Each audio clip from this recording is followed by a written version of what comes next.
akin nang malaman mong tunay ang nararamdaman. Maaari bang mahawakan at mahagkan ka kahit na ayaw mo na, dahil labis kang nasaktan? Di naman siguro kasalanan kung naging kaming ang dalawa, kahit na may tayo pa.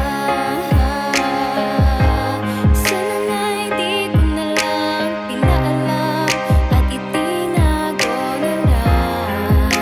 Handa naman akong sumugal kahit alam kong tara na. Ako'y napaibig ng ngiti mo, kaligayahan ng sino. Kung pwede lang maging anino, bakit hindi ko hihilingin? Kung kapalit neto'y makalambing palagi at makatabi sa araw-gabi, bakit hindi? Bakit hindi? Di madali, bagamat may alam na ako, mas pinili kong manahimik. Masamang humangad ang pag-ibig, lalo pag sa iba nakatitig. Malalang pag-iisip, malalang panaginip. Paano ba makalabas, tulala pa sa gilid? Parang pinilipit, paano tayo nagwakas? Wala umpisa, alam ko na, di mo na pwedeng itago pa. Pag-ilan ba ko sa kanila, buti nga natatanggap ko pa. Paano kung ikaw naman ang mabiktima? Makayanan mo kaya? Paano pag nakita ka na talagita? Tanungin, baka sino aking amahin? Makayanan mo kaya sagutin? Bakit mo pa tapatin? Alimin ang dapat gawin. Ayaw ka tumigil sa batang madilim na pagod na sa garin mo.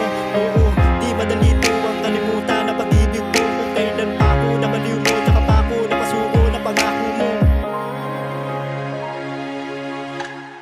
Di mo pinahalaga na baka pangako. Alis pagtulak ka na kinahiya mo na ako. Matagal mo na pala akong niloloko, bukod sa'kin may baka pa palang kalaguyo. Alis sa mundo ko ay gumuho, apektado ang isip ko at puso. Magaling ka magtago ng mga sikreto, pinapaikot mo ko sa mga salita mo.